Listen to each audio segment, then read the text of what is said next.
This is a fan-generated show. If you'd like to support us, please go to jamieglazov.com. Also, don't forget to subscribe to our new Rumble channel. All your support is greatly appreciated. Hello, ladies and gentlemen. I'm thrilled to announce the release of my new book, Obama's True Legacy: How He Transformed America. There's a reason why Mike Huckabee calls it a ferocious and chilling read. Order it now at Amazon.com or at FrontPageMag.com. Thank you, and may God bless you. Robert Spencer here for Jihad Watch.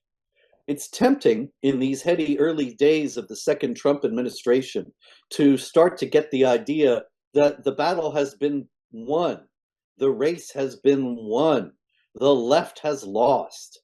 It's easy to see why that's true. There's no doubt that the Democratic Party is in more disarray and more divided and weaker than it has been at any point in my lifetime. And not only that, but it does appear there are some very serious signs that the left has lost its cultural hegemony. Just a few years ago, for example, anybody who dared, any remotely prominent public figure who dared to be seen with or appear to endorse Trump or anybody connected with him would immediately be put on the defensive. There would be demands that he apologize. There would be all sorts of calls for boycott and so on.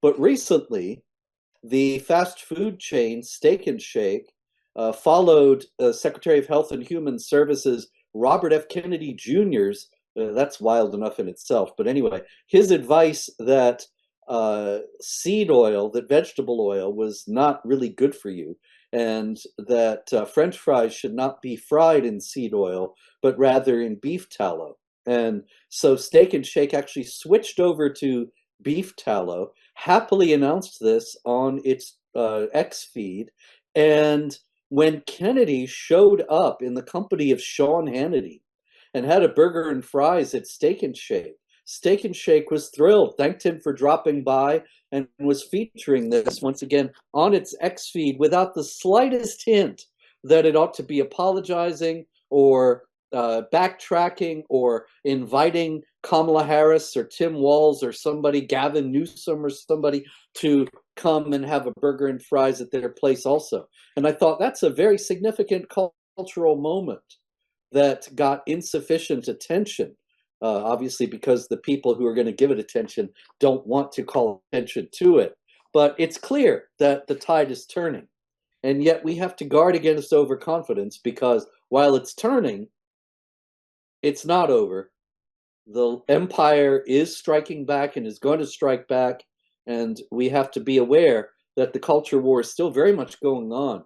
And it's going on to a tremendous degree in Britain, which is not governed by anybody like Donald Trump, but rather is governed by a far left Prime Minister, Keir Starmer, who has already, in just a few months in office, made a terrible name for himself and then earned the nickname Two-Tier Keir by fiercely prosecuting native Britons who dare to say something insulting about Islam in public, and prosecuting Christians who are praying silently outside of abortion centers, people like that, while turning a blind eye to the ongoing activity of Muslim rape gangs and Muslim criminals in general.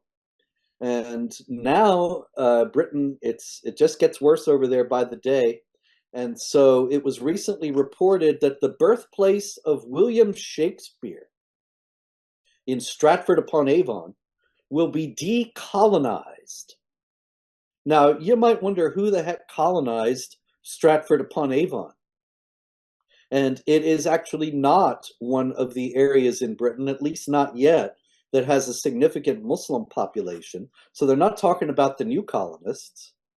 And the people there are the descendants of the people who've been there for 1,000 years. Maybe if you want to talk about the Norman conquest, you could say that Stratford-upon-Avon was colonized, but that was in the year 1066, folks.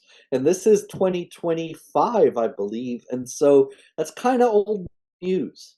So what on earth is the British left talking about when it says that Stratford-upon-Avon is going to be decolonized? Well, obviously, what they're talking about is the terrible influence of alleged white supremacy, which William Shakespeare never even heard of and had no interest in, but nonetheless, they say that he's become an exponent of it. And how is it, you may ask, that William Shakespeare has become an exponent of white supremacy? Well, they say that he said racist stuff. And of course, by 21st century standards, he probably did.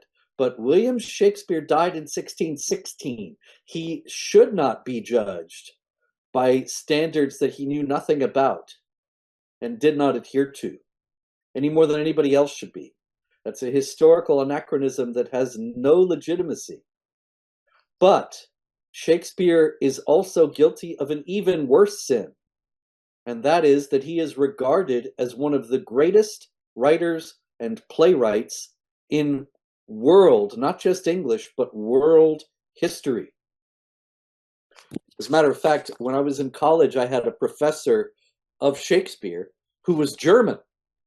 He was born and raised in Germany. He was a native German speaker, but he had moved to the United States. He loved English literature. He loved Shakespeare in particular. But I will never forget, he once said in class, he was telling us about Hamlet, and he said, "It sounds better in German." I know very well that the original is in English, but he said, in English, it's clunky, to be or not to be. And he made this little movement with his tongue, to be or not to be, as if that was clumsy to say. And he said, in German, it's so much more graceful. Sein oder nicht sein, das ist die Frage. And I thought, well, that's kind of amazing, but Shakespeare didn't write that. He wrote to be or not to be, that is the question. But the point I'm making now is that Shakespeare belonged to the Germans, as far as my professor was concerned, as much as he did to English speakers. Shakespeare belongs to the world.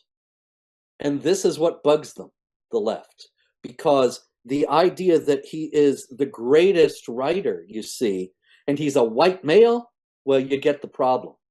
What about all the great black writers? What about all the great female writers, et cetera, et cetera, et cetera? And so, of course, for years now, in literature courses in colleges and universities, because they are controlled by the far left, they don't read the greatest writers anymore. They actually read writers by quota. They have to read the black writer, the female writer, the this writer, the that writer. And so Shakespeare takes a back seat, and they want him, even in his birthplace, to take even more of a back seat. Now, the American novelist of the 20th century, Saul Bellow, he got himself into a lot of trouble about 30 years ago when he was talking about this, and he said, he made the simple observation that there really aren't great writers in a lot of other civilizations. That's not racism. That's not a judgment on them. That's not saying, oh, they're bad and stupid. It's just a fact. And what he said was, it was kind of a quip. He said in an interview, who is the Tolstoy of the Zulus, the Proust of the Papuans? I'd be glad to read him.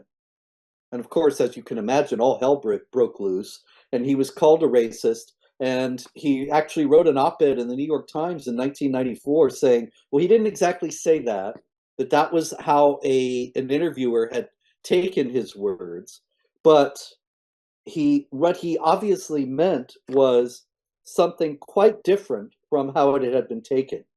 It's easy to find, even now, people online saying, oh, this was a patently racist remark, and so on.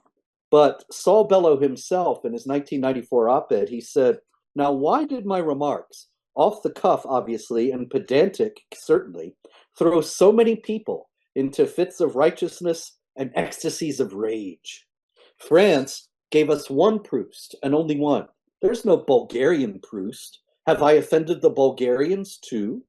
We, for that matter, have no Proust either. Should the White House issue a fatwa and set a price on my head for blaspheming against American high culture? My critics, many of whom could not locate Papua New Guinea on the map, want to convict me of contempt for multiculturalism and defamation of the third world. So the fact is, though, he wasn't doing anything but stating the fact. To appease the gods of multiculturalism, we have to pretend that what was great is not great if it was produced by a white man, like Shakespeare. We have to exalt mediocrity if the mediocrity was produced by people of color or women or so on. And anybody who challenges this idea is a racist. That's what's going on with the destruction of Shakespeare's Birthplace. And of course, the larger idea is to make Westerners ashamed of their own culture and heritage, because anybody ashamed of his own culture and heritage is not likely to defend it when it's attacked. Am I right? And that's the whole bottom line right there. I'm Robert Spencer.